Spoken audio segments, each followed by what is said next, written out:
गोपी का बड़ा सुंदर सा भाव है। ऐसी लागी लगन, आप सभी बड़े भाव के साथ श्रवण करेंगे। ऐसी लागी लगन वो मीरा हो गई मगन। आवाज कैसी बढ़ रही है यार, मधुर बनाओ, मधुर कंठ बनाओ। गली गली गली गली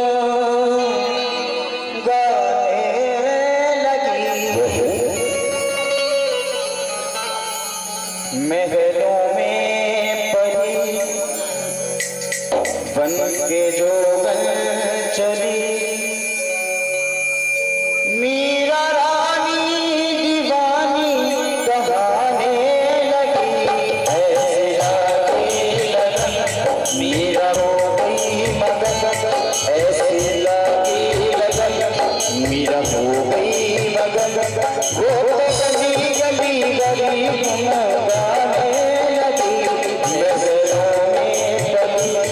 बन के जोगन चली, महलों में बनी बन के जोगन चली, महलों में बनी बन के जोगन चली। मीरा रानी दीवानी कहाने लगी। ऐसी लागी लगन मीरा हो गई मगन, ऐसी लागी लगन, ऐसी लागी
बन के जोगन चली। ओ मीरा रानी दीवानी कहाने लगी।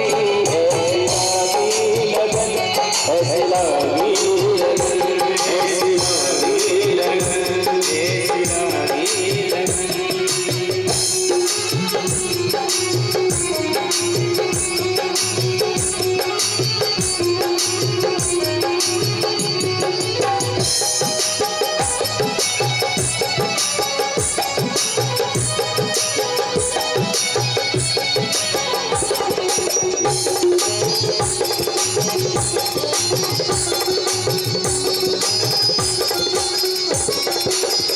राम ने विष दिया मानव किया, राम ने विष दिया मानव किया, राम ने विष दिया मानव किया, राम ने विष दिया मानव किया। मीरा सागर में सनदा बहाने लगी, मीरा सागर में सरका बहाने लगी।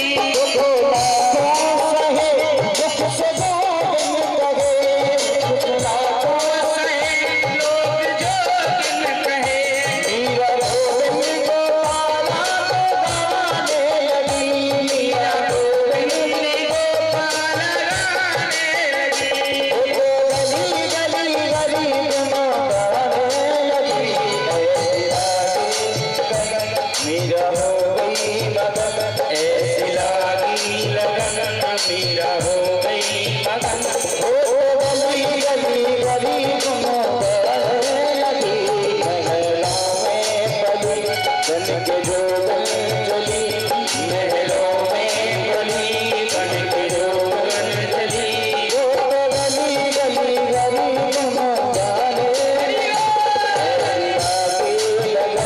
मीरा हो गई मगन, मीरा की लगन, मीरा हो गई मगन, मीरा हो गई मगन, मीरा हो गई मगन, मीरा हो गई मगन, मीरा हो गई मगन।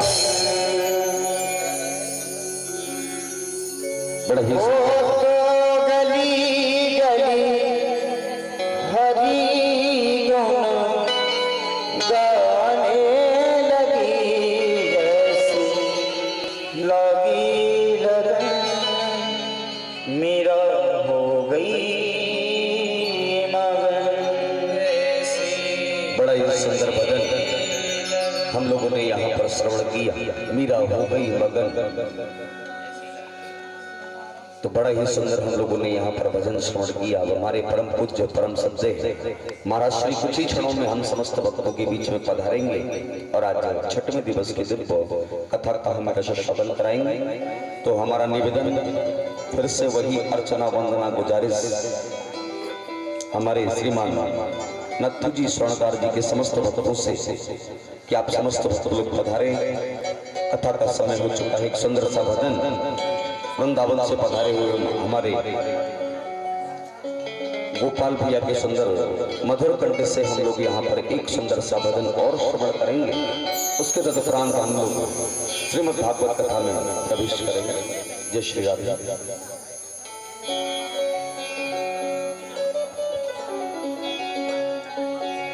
प्रेम सरोवर छाड़ के तू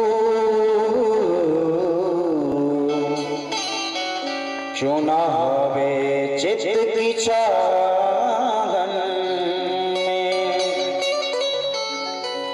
यहाँ गेंदा गुलाब अनेक खिले, बैठे क्यों करील की चाहन में।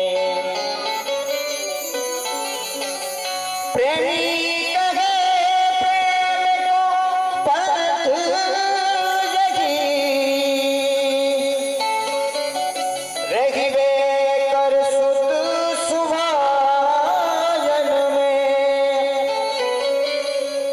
मन लागे मिले विश्राम रहा, वृषभान किशोरी के पायन में, वृषभान किशोरी के पायन में। एक भक्त राधा रानी के वर्षाने महल में दर्शन करने के लिए जाता है और उनकी चौखट पर बैठ करके प्रभु से एक ही प्रार्थना करता है क्या कि मुझे रास आ गया है तेरे दर पे सर झुकाना, मुझे मिल गया पुजारी,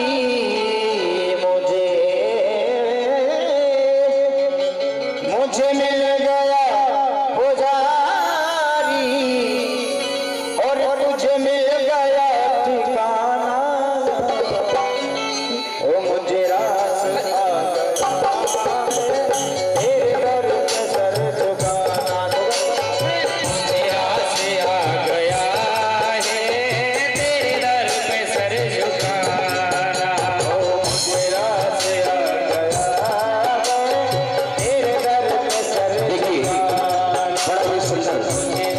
भजन चल रहा है। तो सभी लोग अपने हाथों को उठा करके मीठी मीठी तालियों का साथ करेंगे।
तब से तुम्हारी याद इस हृदय में आई है, तो जिंदगी के फसाने की अलग हो गए हैं। जो लोग पूछते नहीं थे आज वो सर झुकाते हैं, तो ये सब प्रभु आपकी ही कृपा है। तो सभी ताली सेवा करते हुए बोले, मुझे रास लग गया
नहीं सताना।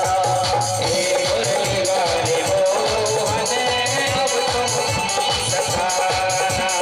हे मुरली वाले मोहन अब तुम नहीं सताना। हे मुरली वाले मोहन अब और ना सताना। मुझे रात रह गया है तेरे दर पे सर झुकाना झुकाना।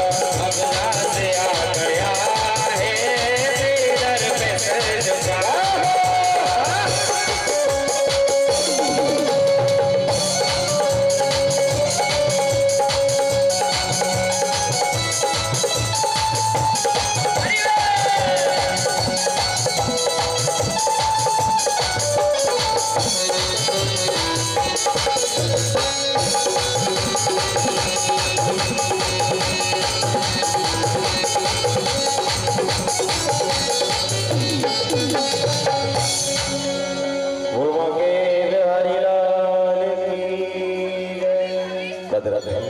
बड़ा ही सुंदर हम लोगों ने यहाँ पर भजन श्रवण किया।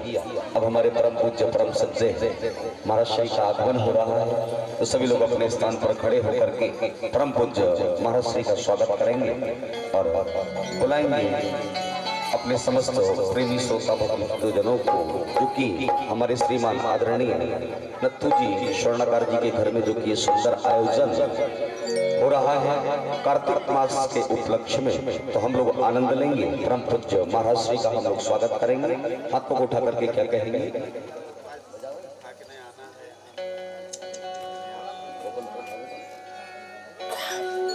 स्वागतम गुरुदेव शुभ आगमन गुरुदेव। जय हो।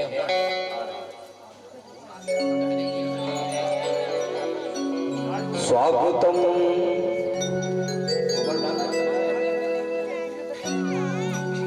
शुभ स्वागतम स्वागतम गुरुदेव शरणागतम गुरुदेव। स्वागतम गुरुदेव शुभ स्वागतम गुरुदेव। स्वागतम शुभ स्वागतम शरणागतम गुरुदेव।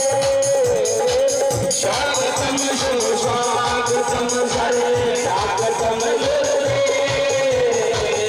प्रभु जी मेरा स्वागत है, प्रभु जी मेरा स्वागत है, हम भी बुलाए तुम्हें। प्रभु जी मेरा स्वागत है, हम भी बुलाए तुम्हें। प्रभु जी तेरा स्वागत है, प्रभु जी तेरा स्वागत है, प्रभु जी तेरा स्वागत है, प्रभु जी तेरा स्वागत है।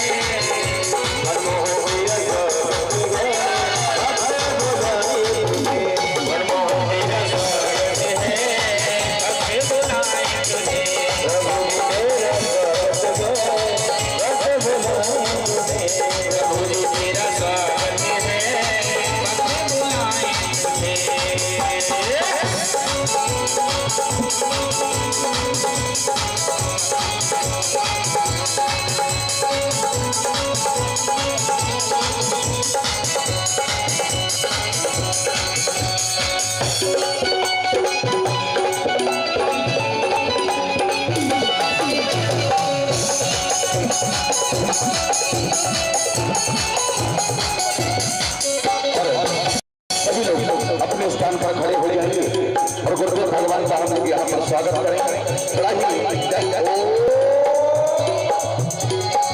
स्वागतम शुभ स्वागतम शुभ स्वागतम स्वागतम शुभ स्वागतम स्वागतम गुरुदेव।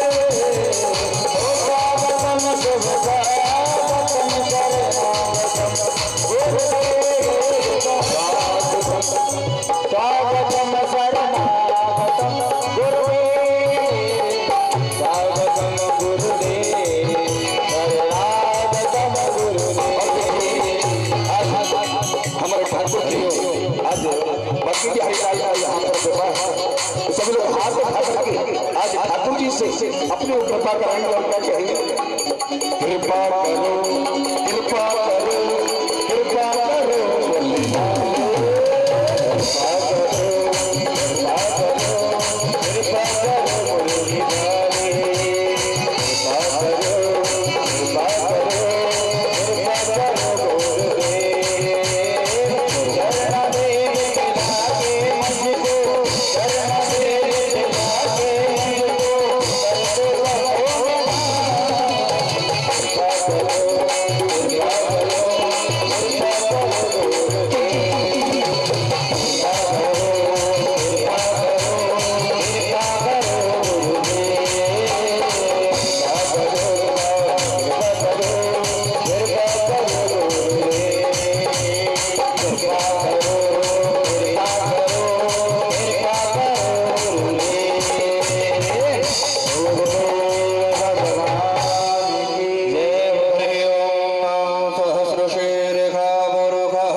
शभो वेगं सर्वात्प्रतवात्यतिष्ठद्दशाङ्गुलम्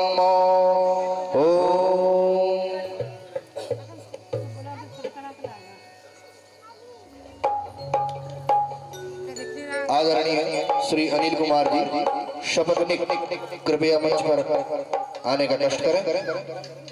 श्री अनिल कुमार जी। नमो ब्रह्मण देवाय गो ब्राह्मणाय जगद्गताय कृष्णाय श्री गोविंदाय नमो नमः। माल्यादिनिसबन्धेन मालित्यादिमय प्रभो मया हृतानि पुष्पाणि पूजार्थं प्रतिगृह्यताम्। पुराण पुरुषोत्तमाय नमः। भागवत महापुराणाय नमः। सुखस्वरूपाय व्यासाय नमः। मूकं करोति वाचालं पङ्गुं लङ्घयते गिरिं यत्कृपातमहं वन्दे परमानन्दमाधवम्। मनसे विभूषितकरान्नमणीरदाभात् पीताम्बराधरणं फलाधरोष्ठात् पूर्णेन्दुसुन्दरमुखादरविन्दनेत्रात् कृष्णात् परं किमपि तत्त्वमहं न जाने।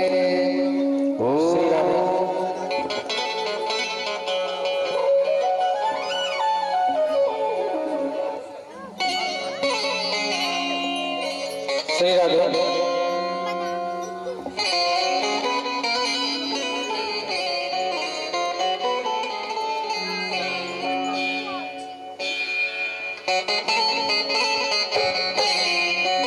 सभी लोग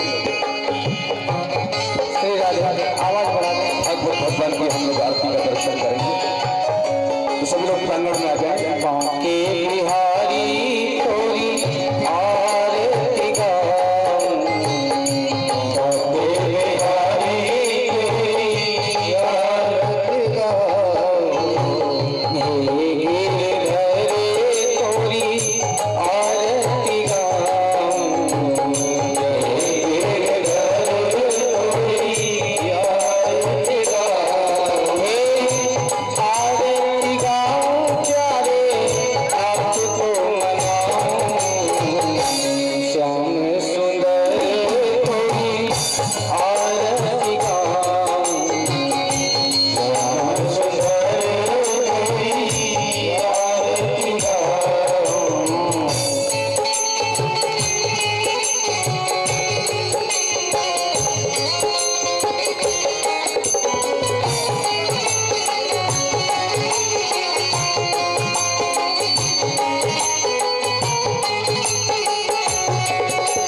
लोक शक्ति भयसनि अग्निः वर्जं बहुलां मे करोतन्नं पयोरेत समास धत्ता ॐ मारार्धिक्यं जलेन शीतलीकरणम् इत्यादमानं पुष्पे देवावन्दनम्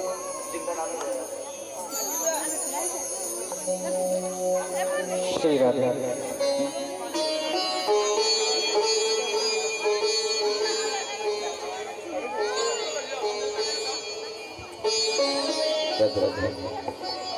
समस्त भक्तों ने भगवत भगवान की सुंदर दिव्य आरती का हम लोगों ने यहाँ पर दर्शन किया। अब परम पूज्य महाराज श्री की वाणी की ओर हम समस्त भक्त लोग चलेंगे। तो सभी लोग जो भी भक्त लोग इस प्रांगण में विराजमान हैं, सभी लोग हाथ जोड़ करके भागवत पीठ को नमन करेंगे। परम पूज्य महाराज श्री से हम समस्त भक्त लोग निवेदन करेंगे कि आज छठवें रोज की सुंदर दिव्य श्रीमद् भागवत कथा को सुना करके समस्त पचम्बा के समस्त भक्तों को कृतार्थ करेंगे। तो चलते हैं महाराज श्री की बाड़ी की ओर। जय श्री राधे। श्री गणेशाय नमः। श्री सीतारामचरण कमलेभ्यो नमः। श्री श्री राधा कृष्णाभ्यां नमः। ध्येयं सदा परिभवग्नमभीष्टदोहम् तीर्थास्पदं शिवविरञ्चनुतं शरण्यं भृत्यार्तिहं प्रणतपालभवाब्धिपोतं वंदे महापुरुष ते चरणारविंदम्।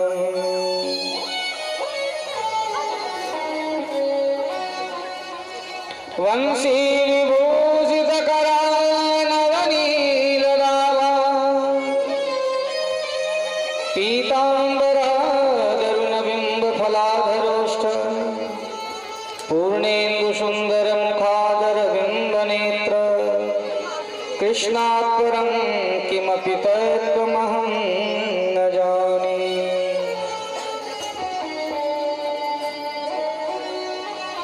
श्री सीतानाथसमारम्भां श्रीरामानन्दार्यमध्यमाम् अस्मदाचार्यपर्यन्तां वन्दे श्री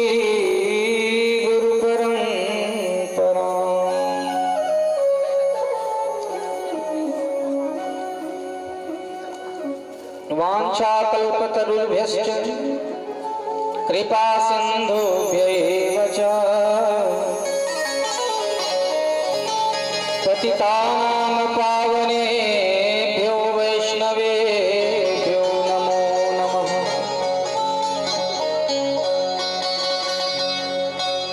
जय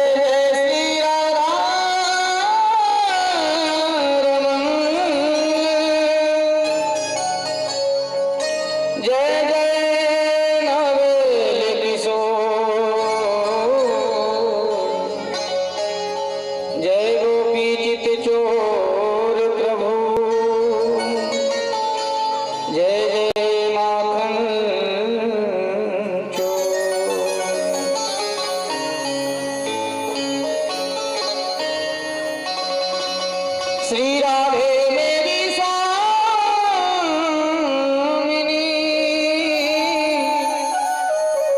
मैं राधे को दास, जन्म जन्म मोहि दीजियो श्री वृंदावन वास। प्रणव पवन कुमार खलवन पावक ज्ञान धन, जासु हृदय आगार बसहि राम सर चाप धर। संत सरल चित जगत हित जानि सुभाव सने, बाल विनय सुनि करि कृपा श्री राम चरण रति दे।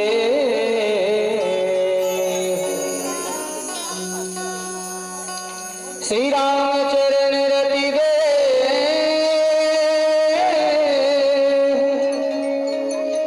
श्री राम चरण रति दे। बोल श्री सीता रामचंद्र भगवान की जय, श्री राधा कृष्ण भगवान की जय, श्री गौरी शंकर भगवान की जय, अनंत बलवंत श्री हनुमंतलाल जी महाराज की जय, श्री वेदव्यास भगवान की जय, श्री सुखदेव भगवान की जय, श्रीमद् भागवत महापुराण की जय, परम पूज्य प्रातः स्मरणीय परम सत्य श्री सद्गुरुदेव भगवान की जय, वेदव्यास भगवान की जय, श्रीमद् भागवत महापुराण की जय, गंगा महारानी की जय, यमुना महारानी की जय, नर्मदे मात की जय, जय जय श्री राधे, जय जय श्री राधे, जय जय श्री राधे।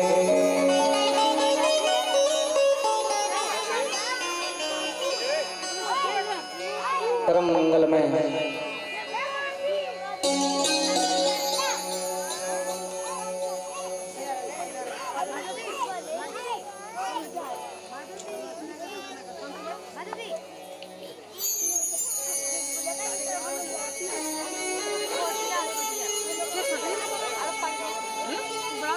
भगवान श्री श्याम सुंदर लाल की वांगमय प्रतिमूर्ति स्वरूप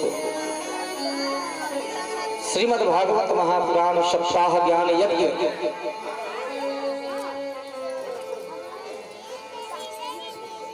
भागवत सप्ताह ज्ञान यज्ञ के पावन सत्र में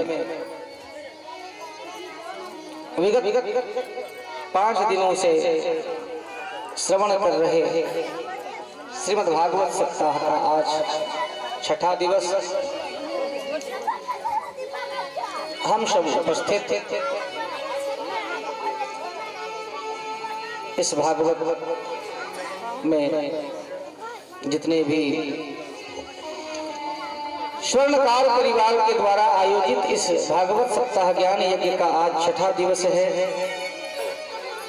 और इस शुभ कार्य को पूरा करने के लिए अवंतिका, उज्जैन, वाराणसी, वृंदावन धाम इत्यादि से विप्रगणों का पदार्पण हुआ है।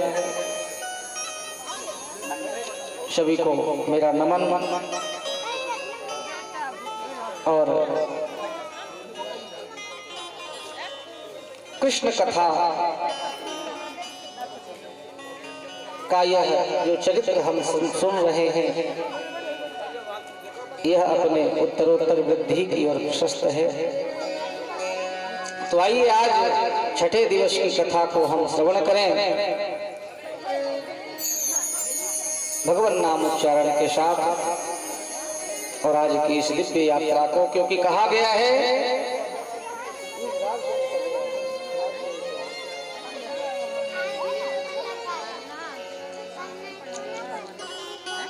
कि भोजन में थाली का, बागों में माली का, ससुराल में साली का और कीर्तन में ताली का बड़ा महत्व है। इसके बिना अधूरा रहता। तो आइए सब भगवान नाम उच्चारण के साथ राधे राधे का कीर्तन करेंगे, क्योंकि आज कन्हैया का विवाह महोत्सव है। तो कन्हैया तभी प्रसन्न होते हैं जब राधे का नाम हम सब कहते हैं। तो सभी राधे राधे का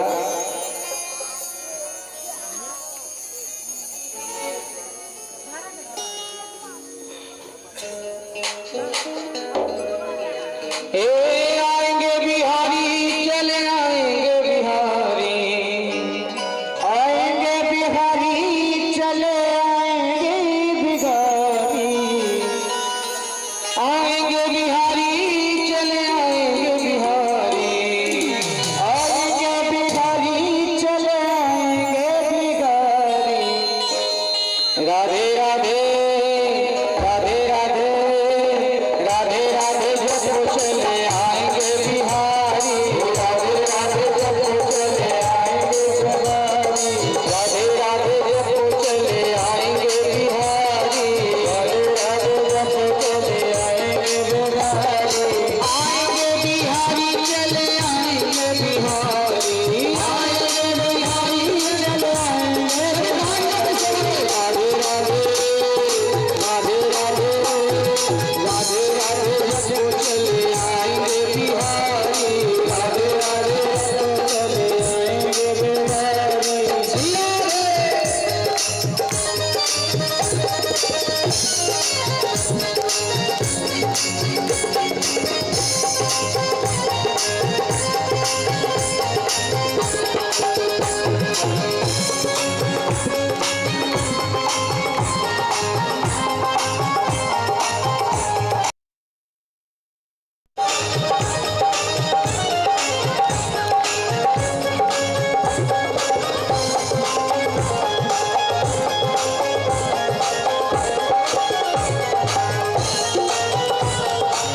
भगवानपि तत्रैव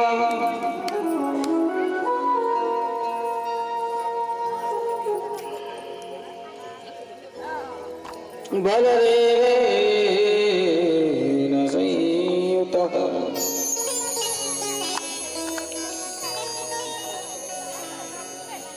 गोवर्धने घृते शैले आसारा रक्षिते व्रजे गोलोकाव्रजत कृष्णं सुरभिः शक्रैव च। कल के बड़े ही पावन सुंदर प्रसंगों में हम सबने श्रवण किया। कन्हैया जब 7 वर्ष के थे तो 7 दिन और 7 रात्रि तक 7 कोस के विशाल गिरधर गिरिराज पर्वत को अपनी कनिष्ठिका उंगली में धारण किए और तब से उनका नाम गिरधर पड़ा। बोल गिरधर भगवान की जय। पर देखिए यहाँ कन्हैया ने कभी यह अपने बाल सखाओं को नहीं बताया कि मैं परम पिता परमेश्वर हूं, मैं हूं जगदीश, कभी नहीं बताया। वह तो ब्रजवासियों के साथ हमेशा ऐसे रहे जैसे कि हम साधारण वाले बच्चे हैं और तुम्हारे साथ मित्रतावश क्रीड़ा कर रहे हैं। तो जितने ब्रजवासी थे कन्हैया ने उंगली लगा रखी थी तो सबने डंडा लगा रखा था गिरिराज जी को रोकने के लिए। अपना अपना डंडा की ताकि पर्वत रुका हुआ और सबको यही लग रहा था कि हम सब मिलके गांव वाले ही इस पर्वत को रोक रखे हैं। तो सबने कहा कन्हैया तू काहे को परेशान हो रहा है, हटा ले हाथ, तू उंगली लगा करके रखा है। तू क्या सोच रहे हो कि तेने ही धारण कर रखो है गिरिराज को? अरे हम सब देख पूरे गांव वाले सब कोई लाठी डंडा कोई कुछ लगा रखे हैं, हटा लो, थोड़ा आराम कर लो। तू तो अनवरत ऐसे ही खड़ा है। कन्हैया ने सोचा कि इन लोगों को बताना पड़ेगा। कन्हैया ने कहा हाँ ब्रजवासियों ठीक कहते, चलो थोड़ा संभालना, मैं थोड़ा आराम कर लेता हूँ। और जैसे ही थोड़ी सी उंगली कन्हैया ने सरकाई, गिरिराज जी अचानक नीचे गिर, दादा कन्हैया रक्षा करना, दादा कन्हैया। वैसे भगवान ने फिर संभाला, सबके लाठी डंडा चटाचट टूट गए।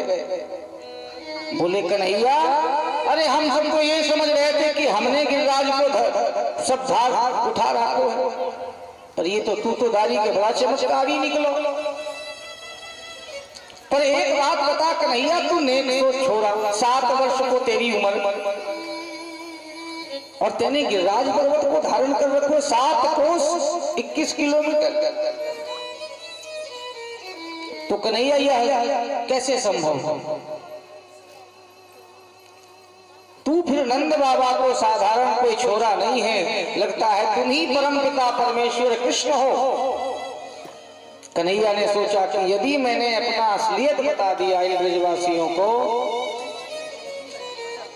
तो जो बाल लीला का जो आनंद है, क्योंकि दुनिया तो हमें भगवान मानती है पर ब्रजवासियों के साथ तो ऐसा संबंध है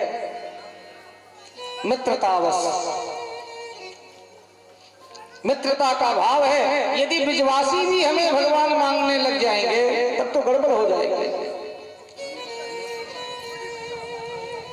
इसलिए कन्हैया ने बहाना बनाया, कहा देख ग्वालों,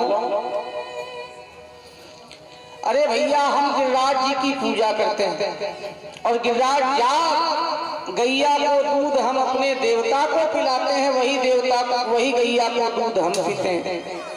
इसलिए हमारे देवता हम पर प्रसन्न हैं और हमें बहुत सारा बल दे रखा है। और भगवान ने यहाँ अपने प्रभुत्व को छिपा लिया, ब्रजवासियों को जानने नहीं दिया कि हम ही भगवान हैं। सोचा यदि हमें भगवान मानने लग जाएंगे तो फिर आनंद नहीं है बाल लीला का, ब्रज लीला का, फिर आनंद नहीं, फिर हमारे साथ खेलेगा कौन? जिस लीला को करने के लिए हम आए हैं वह लीला सफल कैसे होगी, सार्थक कैसे होगी? इसलिए ये भगवान न माने हमें, इसलिए कन्हैया ने अपने आप को साधारण बच्चा बताया कि मैं साधारण ग्वाल बाल नंद बाबा का ही बेटा हूं। पर देखिए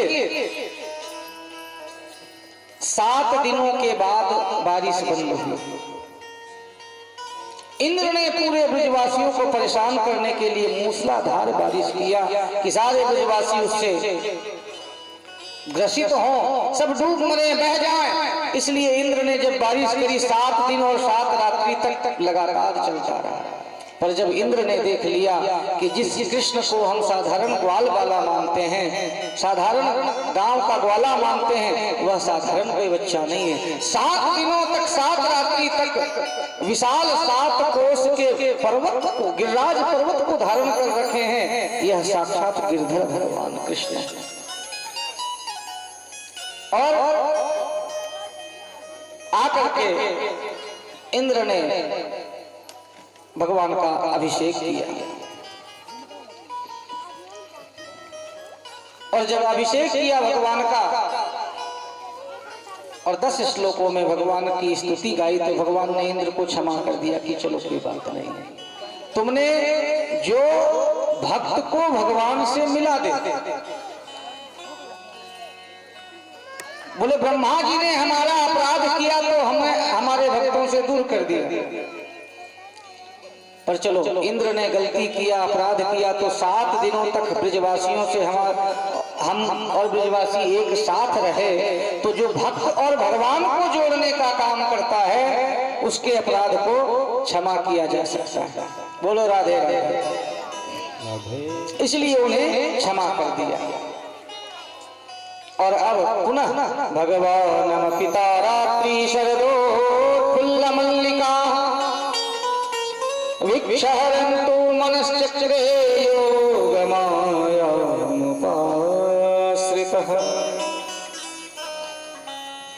भगवान ने महारास करने के लिए मुरली बजाई।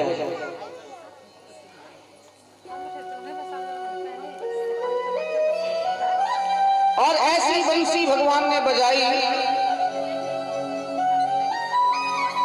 मुरली की धुन को। देखिए मुरली की कथा आई, बंसी की कथा आई, तो कभी सोचा आपने कि भगवान मुरली ही क्यों बजाते हैं, बंसी क्यों बजाते हैं? भगवान दूसरे किसी यंत्र को क्यों नहीं बजाते हैं? बीना नहीं बजाते हैं, सितार नहीं बजाते हैं, कोई दूसरे यंत्र को नहीं बजाते हैं, मुरली ही भगवान को क्यों प्रिय है? तो एक बार की बात है, जितने इंस्ट्रूमेंट्स हैं म्यूजिक के, जितने वाद्य यंत्र हैं, वो सबको शिकायत हुआ कि देखो भगवान हमारे साथ भेदभाव करते हैं, भगवान हमारे साथ भेदभाव करते हैं। कैसे? इसलिए भेदभाव करते हैं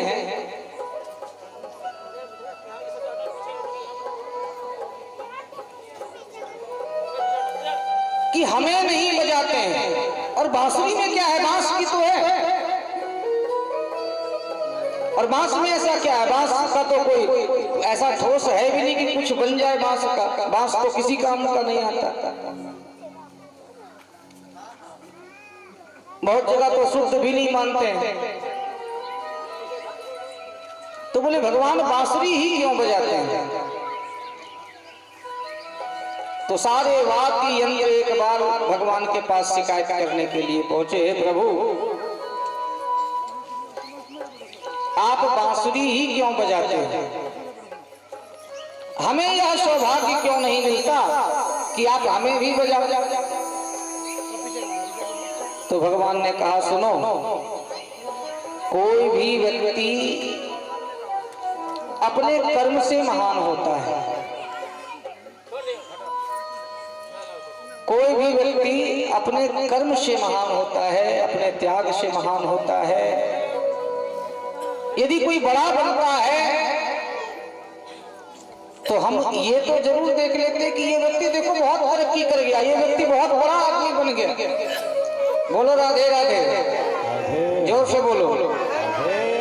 हम लोग ये जरूर देखते हैं कि ये आदमी बहुत बड़ा हो गया, इसने बहुत तरक्की कर लिया, पर हम उस व्यक्ति के त्याग, तपस्या, उस ऊंचाइयों के पहुंचने के पीछे का त्याग हमें नहीं दिखता है। कोई भी व्यक्ति यदि शीर्ष पे पहुंच जाए, ऊंचाइयों में छू जाए, तो उस ऊंचाइयों के पीछे एक गहरी खाई होती है, एक त्याग होता है, एक तपस्या होता है, एक तपन होता है, एक परिश्रम होता है। वो हमें नहीं दिखाई देता है। हम सीधे तो बोलते भैया ये तो बहुत तरक्की कर गया, बहुत आगे बढ़ गया, ये तो कल मेरे सामने ऐसा घुमा करता था, कहते हैं ना।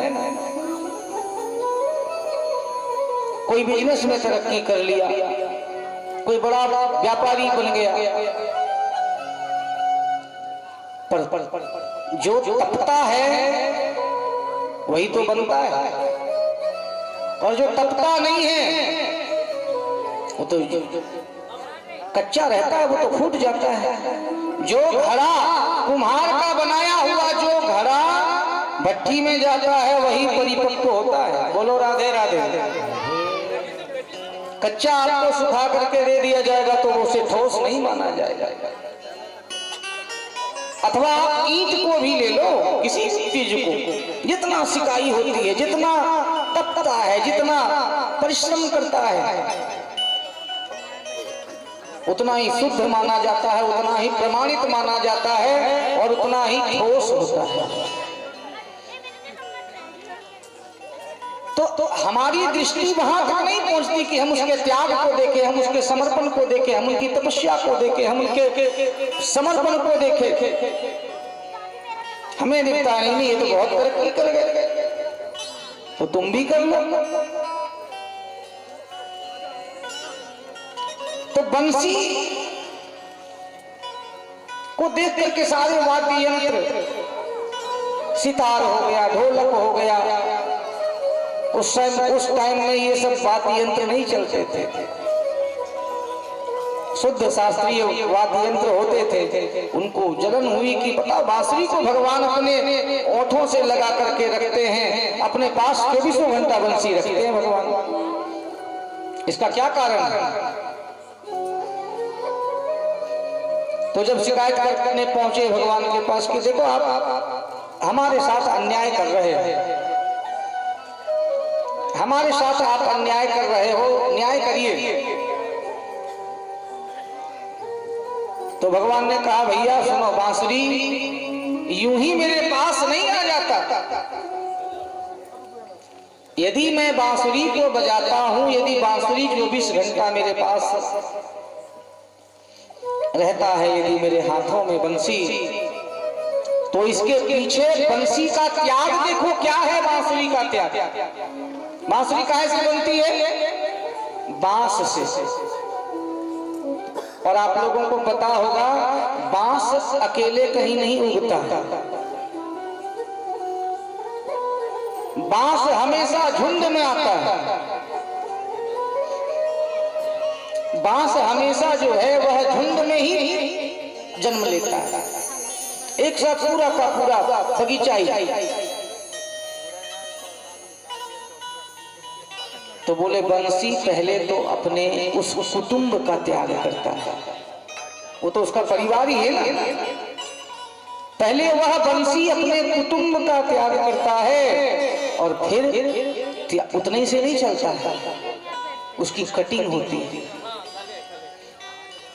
उसके बाद उसके भीतर जो मलबा होता है, कचरा होता है ना,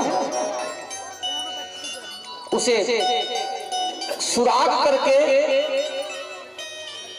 उस कचरे को बाहर निकाला जाता है, तब वो पारदर्शी बने, पाइप की तरह इधर से उधर दिखने वाला। बोले उसके सारे कचरा को बाहर किया जाता है, फिर भी वो मेरे पास नहीं आ सकता। उसमें कई कई छेद किए जाते हैं।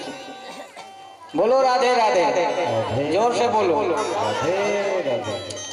कई कई उस बांसुरी में छेद किए जाते हैं, भीतर के कचरा साफ किए जाते हैं, सुखाया जाता है, पकाया जाता है, और जब वह निर्विकार होकर के बिल्कुल पारदर्शी हो जाता है तब वो इस योग्य बनता है कि मेरे होठों तक वो आए। और फिर बांसुरी जो ऐसा यंत्र है कि बांसुरी ऐसे नहीं बजता, बांसुरी श्वास से बजता है। बांसुरी बजाने वाले अपना प्राण झोंक देते हैं, अपने प्राण को लगा देते हैं उससे स्वर ब्रह्म निकालने के लिए।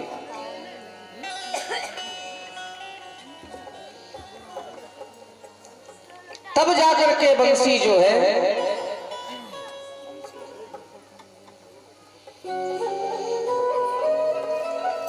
जब उसमें प्राणों की समर्पण होता है, जब भगवान उसमें प्राण लगा देते हैं तब वह बांसुरी,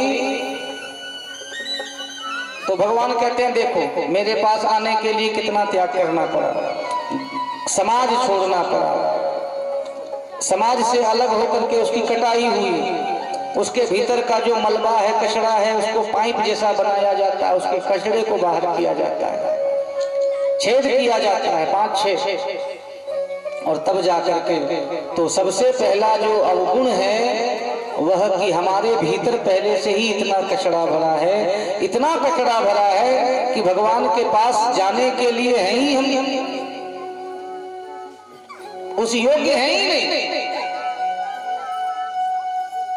काम, क्रोध, लोभ, मोह, मद, मात्सर्य ये सब भरे हुए हैं हमारे भीतर। जब तक उस कचरे को साफ नहीं करोगे तब तक कृष्ण भक्ति के पात्र नहीं बन सकते।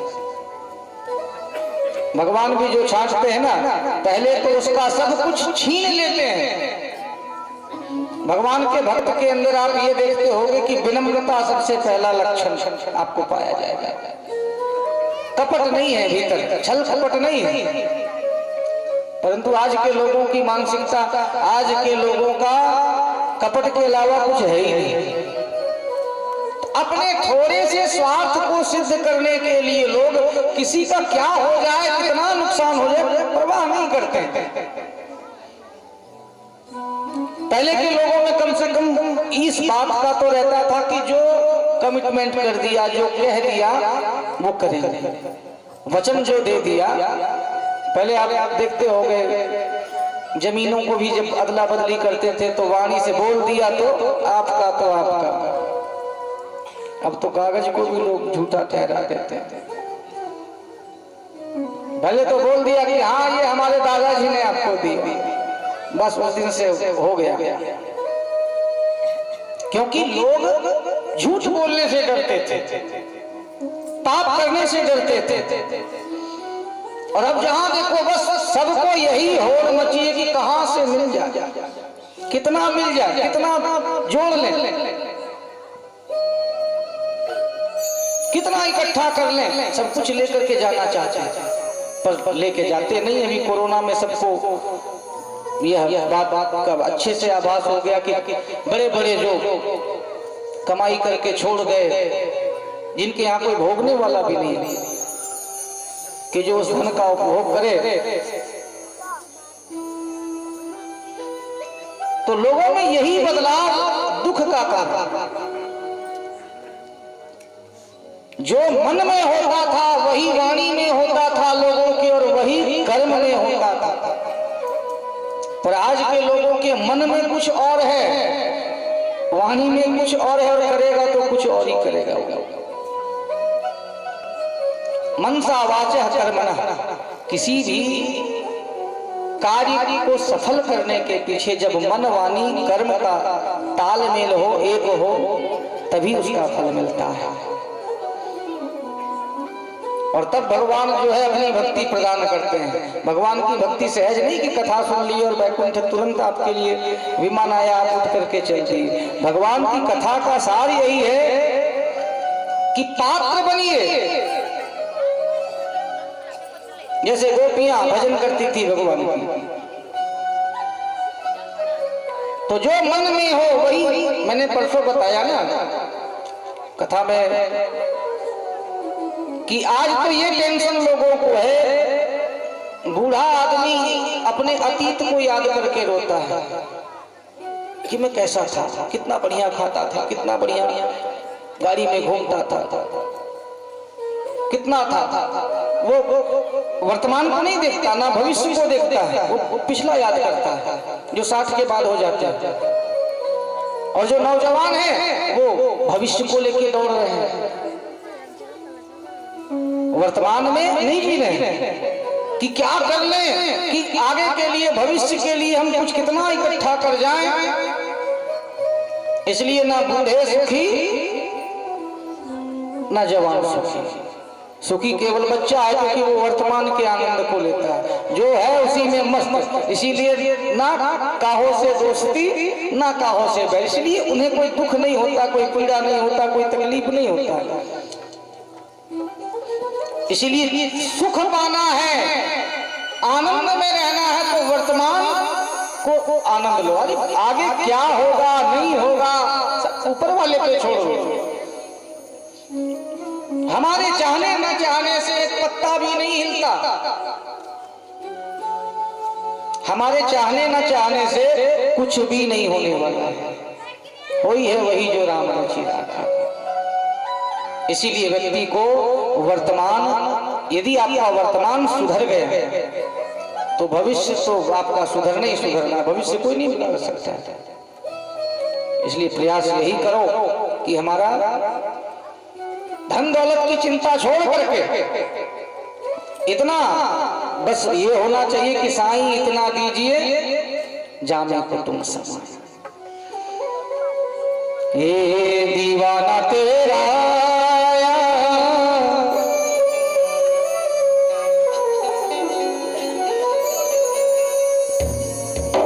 दीवाना तेरा बाबा तेरी नगरी में श्याम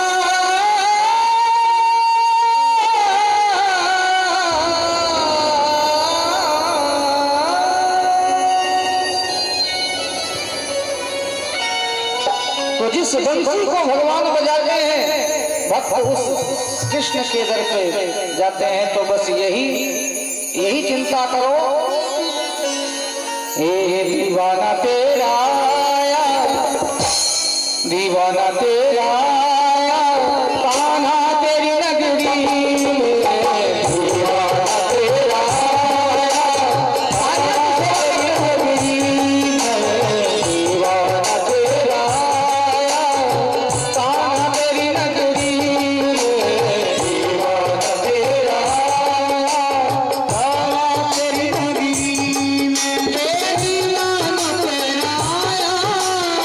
कान्हा तेरी नगरी में, दीवाना तेरा कान्हा तेरी नगरी में, नजरा नजरा मेरे कान्हा जरा नजरा कान्हा तेरी नगरी में, नजरा नजरा कान्हा तेरी नगरी में, श्याम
मस्ताना हो गया, दीवाना हो गया जी मस्ताना हो गया, मेरे मुरली वाले श्याम का दीवाना हो गया, मेरे मुरली वाले श्याम का दीवाना हो गया।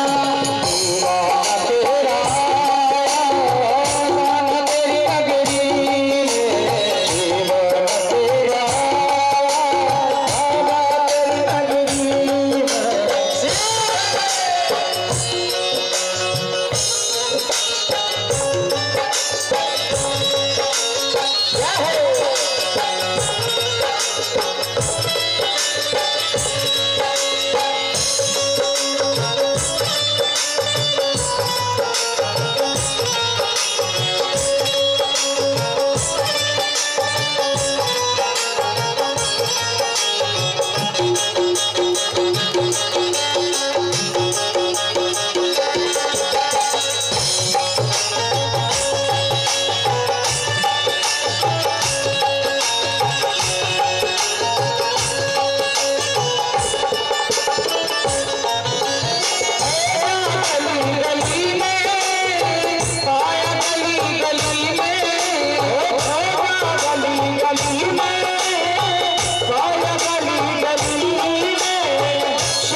मन में तुम्हें बिठाया,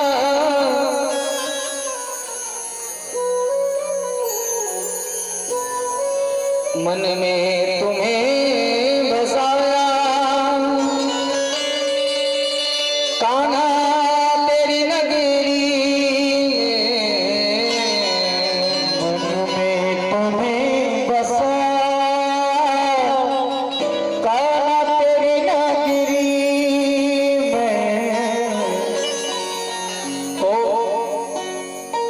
मन में ही बसाना है। मन से हमारे भीतर बुद्धि में प्रवेश कर जाए। आपको पता है ये जो हमारा मन है यही सब गड़बड़ करता है।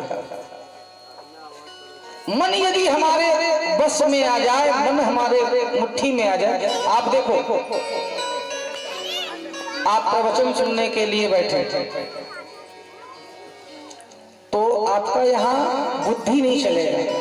बोलो राधे राधे। बुद्धि मेरी चलेगी, आप तो बस सुनोगे, आपका मन लग गया, बैठ करके कथा सुन रहे, और जो बोल रहे हैं वो समझ में भी आ रहा है, तो आप बकायदा बिल्कुल सुनोगे कि नहीं बिल्कुल सही कह रहे हैं महाराज जी, बढ़िया कह रहे हैं, बढ़िया बता रहे हैं, ऐसा करो वैसा करो। बुद्धि आपकी कब चलेगी? जब गेट के बाहर निकलोगे। जब गेट के बाहर निकलोगे, जब आपका मन वहां नहीं चलेगा, वहां आप बुद्धि लगाओगे, अरे हो गया, प्रवचन की बात थी, घर में छोड़ो। प्रवचन यदि घर में लाएंगे तो दंगा फसाद हो जाएगा। फिर साधु बन के वृंदावन जाना पड़ेगा। महाराज जी बोल रहे थे तो ठीक है, अच्छा यदि झूठ नहीं बोलेंगे, कम नहीं तोलेंगे, किसी से ज्यादा नहीं लेंगे, तो आज की महंगाई में घर चलेगा क्या? तो वहां हमारी बुद्धि भी हमारे अनुकूल जो है, हम निर्णय ले लेते हैं।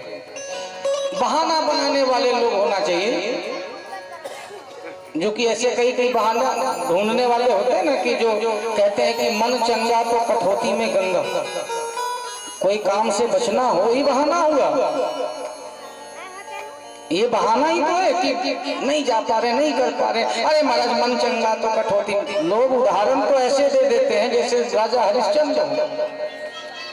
अरे भैया, तो मन से जब हम गंगा जी नहा लेंगे तो मन से हम भोजन भी तो कर सकते हैं, 2-4 दिन भोजन भी तो करके देखो कि चलो मन बढ़िया तो पेट भरा है, ऐसा भी तो बोल करके देखो। नहीं भरेगा, उसके लिए तो खाना ही पड़ेगा। तो हम जो धर्म के कार्य हैं वहां तो हम कुछ ना कुछ बोल करके निकल जाते हैं कि चलो हो गया पंडित जी, मन चंगा तो कठौती में गंगा। और एक पंडित जी तो और गजब करते थे। पंडित जी, क्योंकि आजकल के पंडित जी लोग भी बड़े बड़े मतलब ऐसे महापुरुष लोग पंडित बन करके घूम रहे हैं। तो एक पंडित जी ये कहा करते थे कि भैया देखो, जो कथा करते हैं उनके मुख में गंगा वास करती है। बोलो राधे राधे।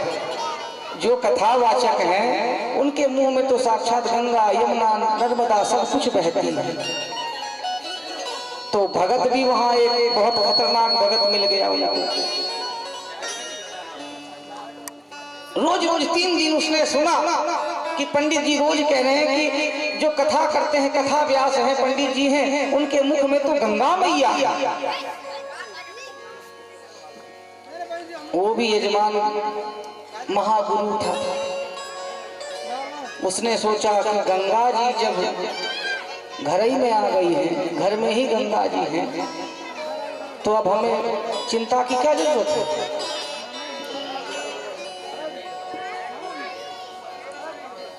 अचानक 9 दिन की राम कथा थी वहां पे। 9 दिन की राम कथा थी। 3 दिन उसने सुना कि पंडित जी कह रहे हैं व्यास के मुंह में गंगा, व्यास के मुंह में गंगा। तीसरे दिन पिताजी मर गया उस यजमान के, जो कथा सुनने के लिए आ रहा था। तो बोला पंडित जी एक समस्या का समाधान कर दो। बोले क्या? मुंह खोलो। क्यों? बोले मेरे पिताजी मर गए, मैं अस्थि लेकर के आया हूं। अस्थि? हाँ, आप बोल रहे थे ना कि पंडित के मुंह में गंगा, पंडित के मुंह में गंगा, तो हम सोचे विसर्जन कर देंगे। अस्थि विसर्जन करना था तो हम सोचे कि जब घर ही में गंगा जी आ गई हैं तो अब हम वहाँ क्यों जाए, बनारस क्यों जाए और इलाहाबाद प्रयाग क्यों जाए। तो मुंह खोलो, हम गंगा जी में विसर्जन ही कर ले आज। पंडित जी ने कहा तुम्हारे जैसे यदि 2-4 यजमान मिल गए तो हमें तो यही सलसा दोगे तुम तो हमारा जो है। तो ये तो खैर कहने वाली बात है, विनोद वाली बात, पर नहीं, कर्म से नहीं बचा जा सकता है। बहाना बना करके कर्म से नहीं भागा जा सकता। कर्म तो जो है उसे करना ही पड़ेगा। जिन्होंने ये कहा था मन चंगा है कठौती में गंगा, वो संत रैदास जी है, जो कि भगवान के परम भक्त थे। और मीराबाई को कठौते में चमड़ा का भीगा हुआ पानी ही दे दिया कि लो मीरा। तो मीराबाई ने को ऐसा लगा कि ये तो हरिजन है, उसके बाद चमड़ा का डुबाया हुआ कठौते में पानी है। बोले चरणामृत बोल करके दिया। तो मीराबाई ने उस जल को पिया नहीं और पल्लू में, साड़ी के पल्लू में जाकर के पहुंच दिया बाहर। पर वह जब बाहर निकल के देखी तो उसमें ऐसा दाग लगा कि वो जीवन भर नहीं छूटा। ऐसा रंगो कभी रंग नहीं छूटे,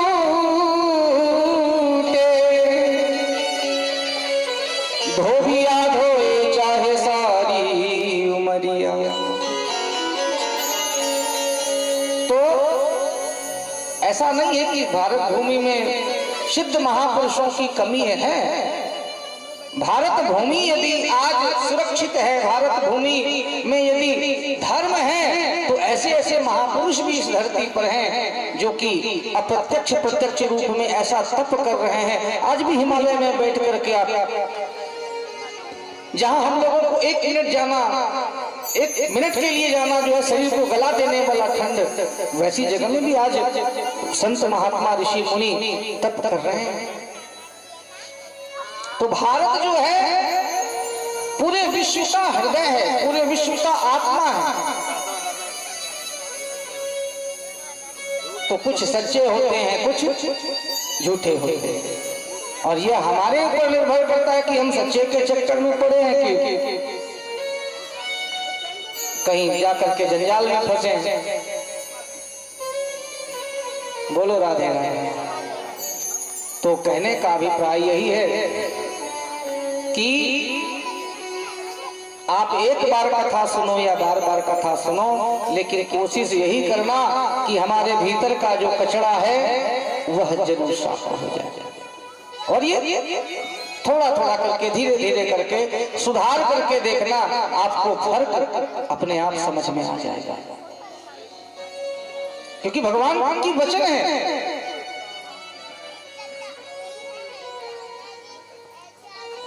और जितने भी भगवान के भक्त हुए सबकी भगवान ने परीक्षा लिया। यह जो गोपियां हैं, भगवान ने जब मुरली बजाई तो भगवान की बंसी में वह तान था कि जो ब्रज की 84 कोस में जो ब्रज बामाएं थे, गोपियां थी, ब्रज गोपियां ब्रजंगनाएं थी, वह सब उस मुरली की तान को सुनी। सरदो फूल मल्लिका भगवान पिता सरदो फूल मल्लिका। मुरली बजाई, देखिए अभी यहाँ बज रहा है तो सबको सुनाई दे रहा है, सबको लगभग सुनाई दे रहा होगा। और जो नहीं पास में है उन्हें नहीं सुनाई दिया है। लेकिन भगवान ने जिन जिन लोगों के लिए बजाया था सिर्फ उन्हीं के कानों में सुनाई दे रहा है। ऐसी भगवान की प्रभुता है। क्यों? हमारे समाज में कुछ अवधारणाएं हैं जो कि हम महारास को, भगवान ने रास रचाया तो हम लोग इस महारास को सिर्फ इतना जानते हैं कि भगवान नाच कूद किए, इतना ही जानते हैं। सिर्फ नाचना गाना को महारास नहीं कहते हैं। आज भी आप यदि वृंदावन आओ तो वृंदावन में महारास की सत्यता को देखना। निधिवन जी वृंदावन में आज भी वह जगह है जहां भगवान रोज रात्रि में महारास करने के लिए आते हैं। हर रात्रि को आते हैं। आप देखोगे दिन में वहां जाओगे आप निधिवन में तो इतने बंदर, इतने लोग, पर संध्या काल में जब भगवान का पट बंद होता है तो वहां बंदर भी पलायन कर जाते हैं। जबकि बंदर को क्या डर है? आपको एक जीव नहीं मिलेगा। यही तो सत्यता है। प्रातः काल के समय में सब कुछ बिखरा हुआ मिलता है। न्यूज चैनल वाले भी स्टिंग ऑपरेशन करने गए। बोलो राधे राधे। और वह भी जो है देख करके कि भगवान, देखिए जहां सत्यता है, जहां सत्य है वहीं ईश्वर का वास है। तो भगवान आज भी नृत्य महारास वृंदावन में करते हैं। तो भगवान ने मुरली बजाई सिर्फ उन्हीं लोगों के लिए, उन्हीं गोपियों के लिए। यह गोपियां कोई साधारण ग्वालिन स्त्री नहीं थी। इनका पूर्व जन्म में कोई बड़े बड़े संत, महर्षि, महात्मा इनको भगवान ने कहा था जाओ हम लीला करने के लिए आ रहे हैं, तुम भी जाकर के अपना पार्टिसिपेट करो और सहयोगिता सहभागिता दो ताकि तुम हमारा कुछ मदद कर सको इस महालीला में महारास में। और भगवान ने मुरली बजा करके जब सब गोपियों को एकत्र करना चाहा तो जिन जिन के कानों में वह मुरली की तान सुनी वह घर के काम को जिस अवस्था में थी दौड़ते हुए वह गोपियां महारास में सम्मिलित होने के लिए पहुंच गई। स्वागतम वो महाभागः प्रियं किं करवाणि वः व्रजस्यानामयं कच्चिद् ब्रूतागमन कारणम्।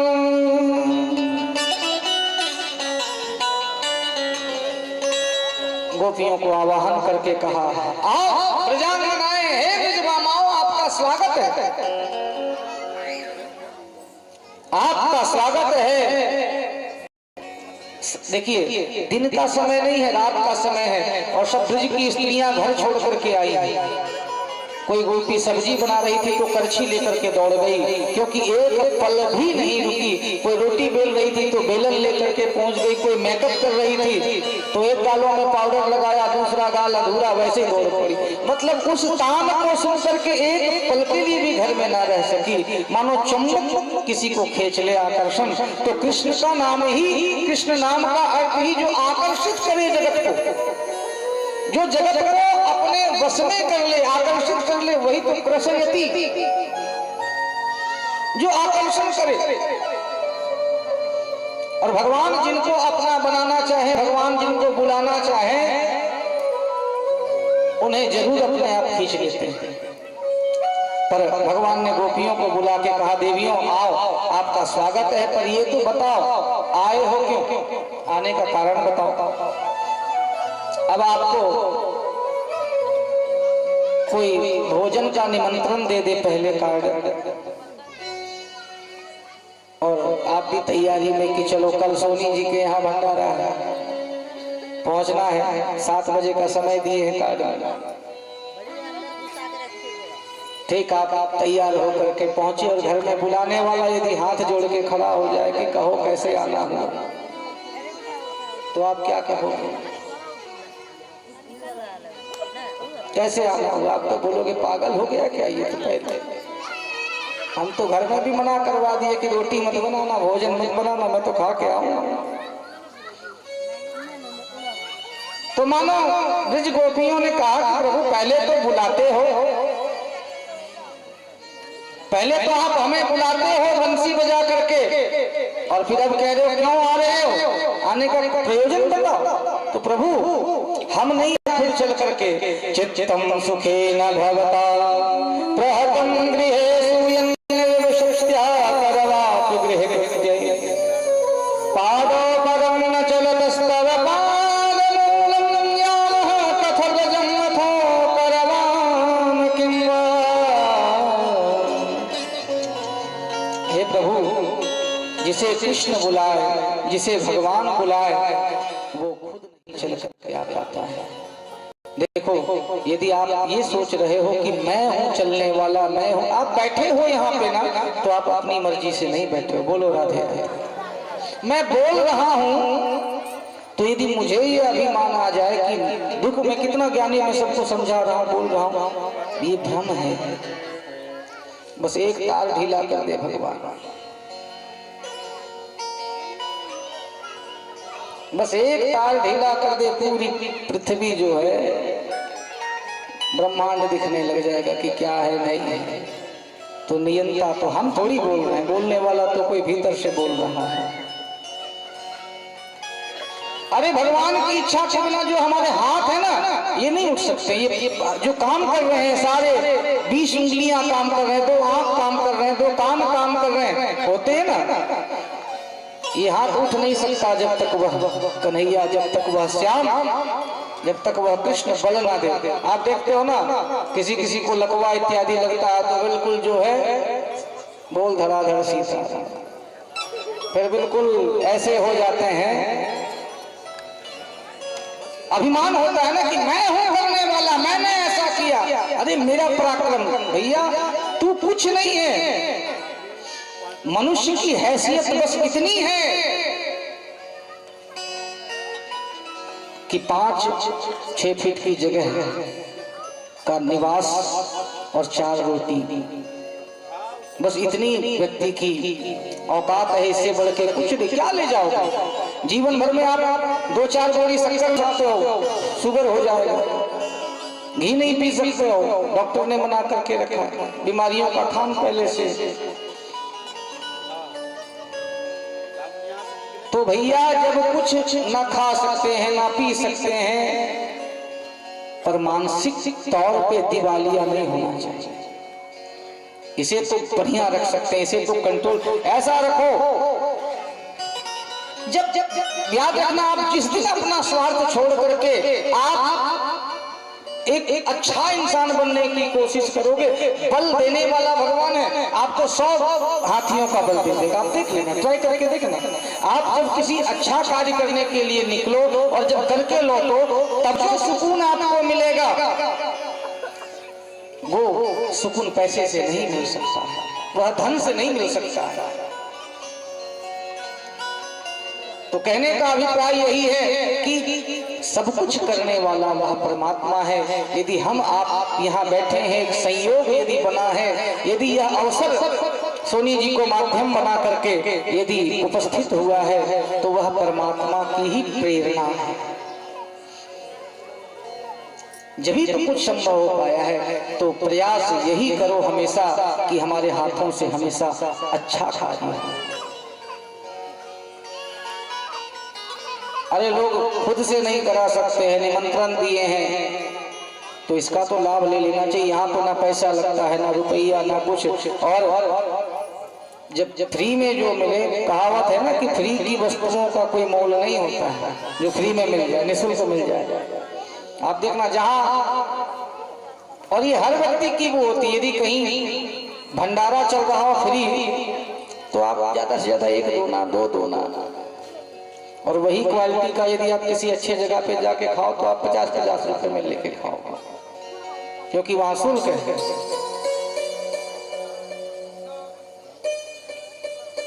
तो यह संयोग जब बना है, सब ही नचावत राम गोसाई, नाच ही नर मरकट की नहीं। तो सबको नचाने वाला वही परमात्मा है, वही कृष्ण है, वही जगदीश है। तो गोपियां कहती है प्रभु हम खुद से नहीं चल के, जानबूझ के थोड़ी आए, ये हमारे पैर अपने आप चलने लगे, मानो आपने प्रेरणा दिया। यह पैर रुक नहीं सके आपकी मुरली को, की तान को सुन करके, और आपकी कृपा प्राप्त करने के लिए हमारे पैर दौड़ने लगे।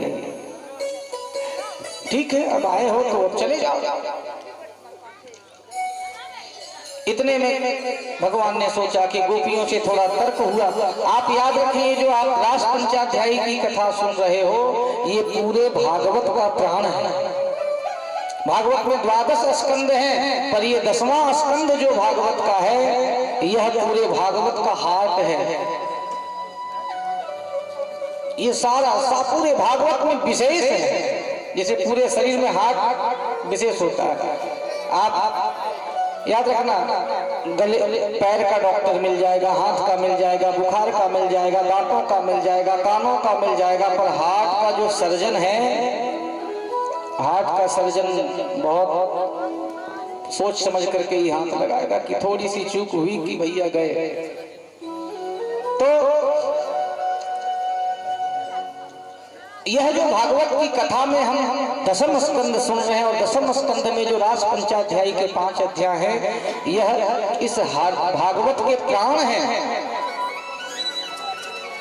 इसीलिए इस कथा को बड़े प्रेम से और बड़े श्रद्धा से श्रवण करेंगे।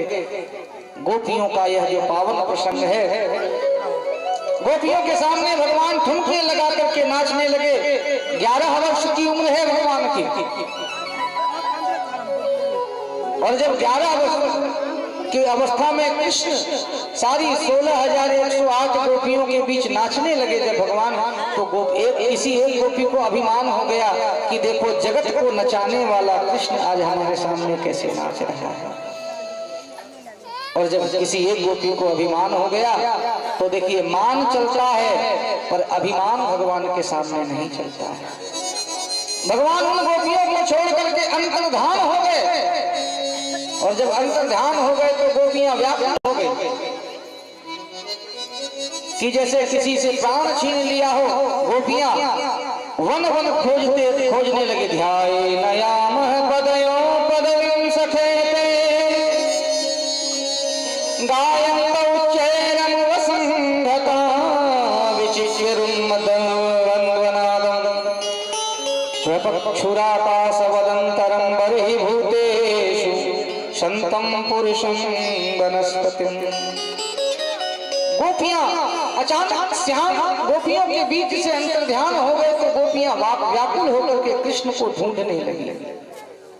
और किससे पूछ रही? तुलसी से पूछ रही, दुर्वा से पूछ रही, आकाश से पूछ रही है। अभी यदि कोई दीवार से बात करने लग जाए तो आप उसको क्या बोलोगे? दिखते हैं रोड में कि कोई दीवार से बात कर रहा है, आप क्या कहोगे? तो पागल है। कोई पेड़ से बात कर रहा है बिल्कुल हाथ जोड़ करके,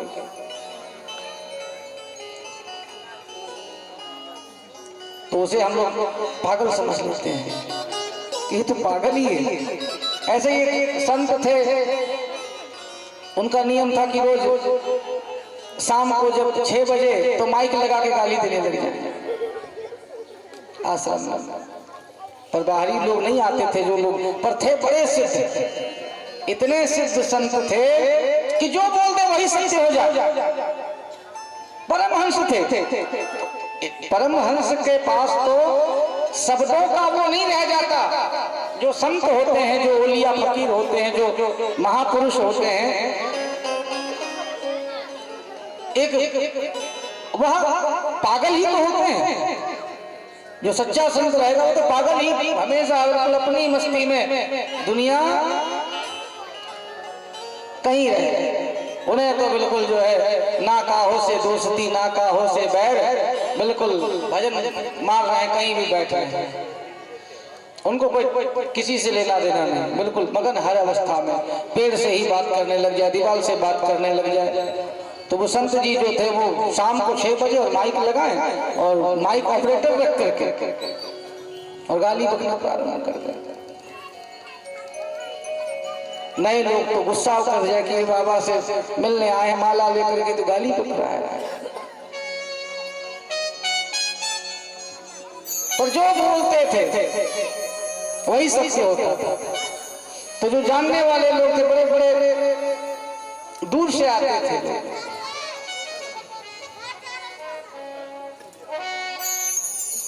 बोलो राधे। तो संतों की जो गति है वह परमहंस की होती है। उन्हें परमहंस और पागल में कोई अंतर नहीं होता है। उसे भी जमाने से मतलब नहीं रहता है कि क्या है नहीं है, कौन है आगे, कोई रोने वाला नहीं, कोई आगे हंसने वाला नहीं। तो यही स्थिति गोपियों की हो गई, जैसे जमाना ही छूट गया हो। और कह रही हैं, घास से पूछ रही कि क्या तुमने मेरे कृष्ण को देखा? आकाश से पूछ रही है, आकाश आज तू इतना प्रसन्न है, क्या मेरे कृष्ण को देखा है? और पागलों की तरह चित्कार करते हुए गोपियां वन वन कृष्ण को ढूंढ रही हैं। गोपी कोई ऐसे साधारण ब्रज स्त्री नहीं थी जो कि कृष्ण भी उनके आगे नाचते थे। गोपियों का निश्चल प्रेम, निष्कपट प्रेम, निस्वार्थ प्रेम कृष्ण को भी जो बांध के रखे। जहां भाव हो रहा है वहां तो भगवान को भी भाग के आना पड़ता है, सब कुछ छोड़ के आना पड़ता है। चंद कलियों के मुस्कुराने से जब जन जागे कई पुराने से, दो कदम में तो चल ही सकती, दो कदम में चल ही सकती, तू ही हिल जा किसी बहाने से। आजा रे शाबरे, आजा रे शाबरे, राधा ढूंढे तुझे, राधा ढूंढे तुझे, बावली तेरे सामने शाम रे, आजा रे शाम रे।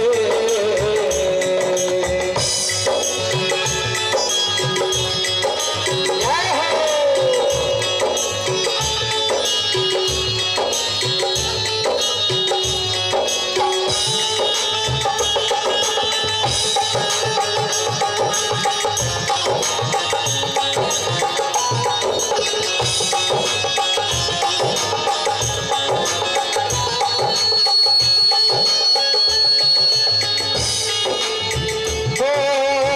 तुझे बिन मोहन चैन पड़ेगा, मोहन चैन पड़ेगा, जाऊं कहाँ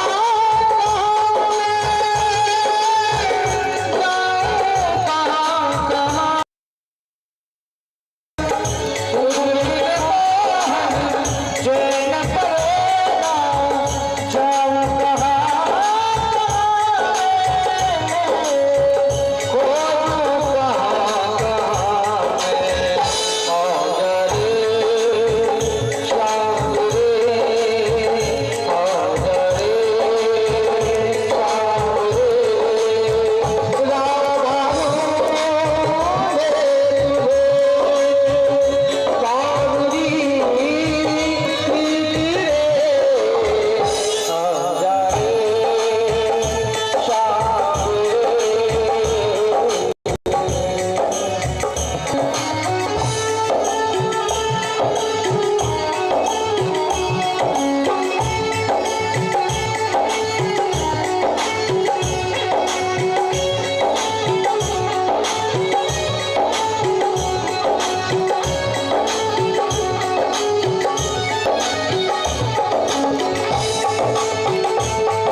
रंग तेरी